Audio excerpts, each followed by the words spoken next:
મિત્રો આજે આપણે બીજી રીત જોઈશું જેમાં જવાબ કેટલો જલ્દી આવે છે ને એવું તમને બતાવીશ. તો 12, 18 અને 24 જે છે ને એ કોમન સૌથી મોટા કયા ઘડિયામાં આવે ને એ તમારે જોવાનું છે, બરાબર. તો મને એવું લાગે છે કે 6 છે ને એ સૌથી મોટો છે. તો આપણે 6 થી એક વખત ભાગ ચલાવીને જોઈએ. તો 6 દુ 12 થશે, 6 તરી 18 થશે અને 6 ચોક 24 થશે, બરાબર. આપણે ફરીથી જોઈ લઈએ. 6 દુ 12, 6 તરી 18 અને 6 ચોક 24.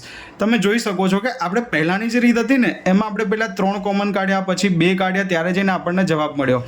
ડાયરેક્ટ આપણે આ સ્ટેપ ઉપર પહોંચી ગયા પહેલી જ વખતમાં. આ કેવી રીતે શક્ય બન્યું? કારણ કે આપણે મોટી રકમ હતી ને એને પહેલાં બહાર કાઢી. તો જેટલી મોટી રકમને તમે પહેલાં બહાર કાઢશો એટલો જ જલ્દી તમને જવાબ મળશે. માટે આપણને અહીંયા જવાબ ઓલમોસ્ટ મળી ગયો છે. પહેલાં તો આપણે અહીંયા ગાડી જોઈ લઈએ તો ગુસા આપણને અહીંયા મળી ગયો, બરાબર. HCF જેને કહીએ છીએ.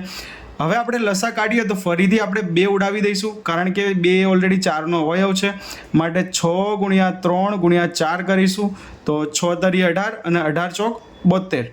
તો આપણને અહીંયા જવાબ મળી ગયો છે લસાનો, કે જે છે 72. હવે આ લસા જે છે ને એનું સામાન્ય ભાષામાં કહું ને કે જે ભાષામાં હું સમજું છું, તો આ જે 12, 18 અને 24 છે ને આ બધાના એક કોમન ગુણાકાર કઈ જગ્યાએ જઈને ભેગા થશે, બરાબર. તો આ બધાનો ગુણાકાર એક 72 નંબરની સંખ્યા એવી છે જ્યાં ભેગો થશે. તો હું તમને એ પણ એક્ઝામ્પલ આપી દઉં કે 12 દુ 24, 12 તરી 36, 12 ચોક 48, 12 પંજા 60 અને 12 છન 72, બરાબર. 18 એકા 18, 18 દુ 36, 18 તરી 54, 18 ચોક 72 અને 24ની સાથે આપણે ગુણાકાર કરીએ તો 24 તરી 72 થાય. 24 એકા 24, 24 દુ 48 અને 24 તરી 72.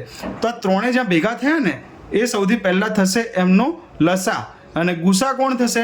મેં તમને ઉપરના વિડીયોમાં સમજાવેલું છે ઓલરેડી કે અવયવ કોમન હશે તો એને કહેવાય ગુસા, અને અવયવી કોમન હશે એને કહેવાય લસા.